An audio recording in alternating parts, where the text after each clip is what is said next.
So students, Skinner के experiments को जानने के बाद, ये जानने के बाद कि पॉजिटिव रीइंफोर्समेंट क्या है, नेगेटिव रीइंफोर्समेंट क्या है, पॉजिटिव पनिशमेंट क्या है, नेगेटिव पनिशमेंट क्या है, आप ये अच्छे से समझ गए होंगे कि इनकी थ्योरी का क्लासरूम इम्प्लीकेशन या यूज़ बहुत है। ठीक है, शिक्षा में या क्लासरूम में इनका किस तरह से हमें यूज़ हम कर सकते हैं। तो सबसे पहले तो हम यही कर सकते हैं कि हम किसी भी इच्छित व्यवहार या डिज़ायर्ड बिहेवियर को सिखाने के लिए या बढ़ाने के लिए रीइंफोर्समेंट का यूज़ कर सकते हैं। जैसे टीचर्स बच्चे को ये सिखाने के लिए कि होमवर्क कैसे टाइम पे करना है, ठीक है, डिसिप्लिन वगैरह सिखाने के लिए बच्चों को क्या कर सकते हैं, बच्चों को पॉजिटिव रीइंफोर्समेंट दे सकते हैं, है ना। हमेशा टीचर्स, बीइंग अ टीचर, आप ये कोशिश कीजिए कि पनिशमेंट को हमेशा अवॉइड कीजिए। देखिए, किसी बिहेवियर को घटाने से अच्छा है कि अच्छे बिहेवियर को बढ़ाया जाए, है ना, रीइंफोर्समेंट के थ्रू उसको बढ़ाया जाए। कम करवाने के लिए, जैसे हम टीचर्स अक्सर कोशिश करते हैं बच्चों को मारने की, पीटने की, तो वो सारी चीज़ें नहीं करनी चाहिए। हमें बच्चों को प्रेज़ कर देकर, यानी पॉजिटिव रीइंफोर्समेंट देकर हमें अच्छी चीज़ों को बढ़ाना है, तो जो नेगेटिव चीज़ें हैं वो अपने आप कम होना शुरू हो जाएंगी। तो इसीलिए हमेशा one should try to avoid punishment. Okay, but कभी कभी कहीं छोटी मोटी ज़रूरत पड़ती है, तो फिर कभी कभी हमें यूज़ करना भी पड़ता है, बट मोर आपको रीइंफोर्समेंट ही यूज़ करना चाहिए।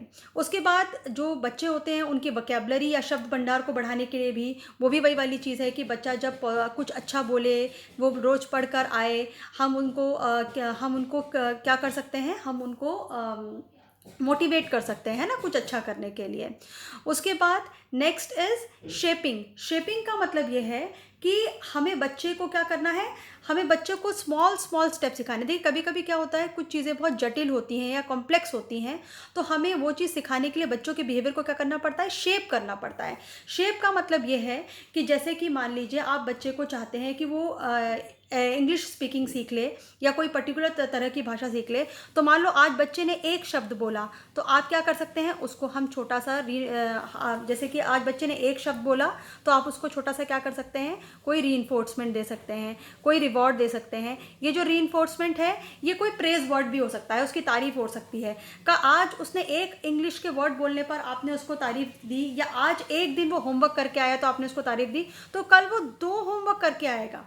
तो जब आप उसको 2, फिर आप उसको बोलोगे कि आज तुमने एक कर लिया, अब कर तुम 2 भी कर सकते हो, या आज तुमने देखो कितना एक स्टेटमेंट बोला है, कल तुम और 2 बोलना, बोल के सिखाना मुझे। तो ऐसे फिर 3 4 ऐसे करके क्या होता है, ऐसे करके इसको हम कहते हैं शेपिंग। यानी बच्चे को राइट डायरेक्शन में जब जब बच्चा वो काम करे, तो उसको क्या करना है, आपको धीरे धीरे धीरे उस डायरेक्शन में शेप करना है through with the help of reinforcement. तो इसको हम बोलते हैं, इससे क्या होता है, बच्चा जटिल जटिल व्यवहार भी स्मॉल स्मॉल स्टेप्स में सीख लेता है। Next is token economy. Token economy का मतलब, देखिए, टोकन इकोनॉमी एक बहुत अच्छी टेक्निक है जिसका यूज़ हम स्टूडेंट्स के लिए या मानसिक रोगियों के लिए, उनको ठीक करने के लिए, या सुधार गृह में जो लोग अपराधी होते हैं या ड्रग एडिक्ट वगैरह होते हैं, या डेली लाइफ में भी घर में पेरेंट्स यूज़ करते हैं। जैसे आप चाहते हैं कि बच्चा सपोज़ रोज़ टाइम से होमवर्क करे या रोज़ टाइम पे उठे, तो आप बच्चे को इस तरह से कह सकते हैं कि अगर तुम पूरे हफ्ते टाइम से उठे, या तुमने पूरे हफ्ते अगर अच्छे से होमवर्क किया, यानी पूरे हफ्ते यानी पूरे 7 दिन अगर तुमने अच्छे से होमवर्क किया, तो लास्ट में जैसे घर में हम कह सकते हैं कि एक दिन मैं तुम्हें तुम्हारी फेवरेट मूवी दिखाऊंगी, है ना, जो भी तुम्हें देखने का मन हो वो तुम देख सकते हो। ठीक है, तो ये क्या हो गया, ये एक तरह से, यानी 7 दिन काम करने के बाद उसको एक टोकन मिला। ठीक है, या अगर जैसे इस 7 दिन में क्या हुआ, 7 दिन में हो सकता है कि उसको आप ये भी बोल सकते हो कि 7 दिन में मैं तुम्हारे यहाँ पे काउंट करते जाऊंगी, तुम्हारे एक नंबर, एक पॉइंट चढ़ जाएंगे। तुमने एक दिन काम किया तो मैं एक पॉइंट चढ़ा दूंगी दूसरे दिन। तो जब तुम्हारे पास पूरे 7 पॉइंट हो जाएंगे, तो तुम्हें क्या देखने को मिलेगी, एक मूवी मिलेगी। वैसे ही टीचर क्या करते हैं, बच्चों का नाम क्लासरूम में लिख कर एक लिस्ट बना सकते हैं और बोल सकते हैं कि जब जब तुम टाइम पे होमवर्क करके आओगे तो तुम्हें एक स्टार दिया जाएगा। तो जितने स्टार, अगर तुमने 10 स्टार इकट्ठे कर लिए एक बच्चे ने, तो उस बच्चे को मिलेगी एक चॉकलेट। तो जब उसके सामने ऐसे 10 स्टार्स हो जाएंगे, तो बच्चे को मिलेगी एक चॉकलेट, या उसको मैं 1 मार्क एक्स्ट्रा दूंगी किसी भी एक्टिविटी में, है ना। तो ये क्या हो जाएगा, तो बच्चे उस मार्क्स के लिए या उस स्टार के लिए या चॉकलेट के लिए, तो इसको हम कहते हैं टोकन्स। यानी बच्चे जितने टोकन इकट्ठा करेंगे, जितने उनको पॉइंट्स मिलेंगे, उतना उसके बदले में वो कुछ ले सकते हैं। तो ऐसे क्या होता है, फिर धीरे धीरे बच्चों को उस टोकन के लिए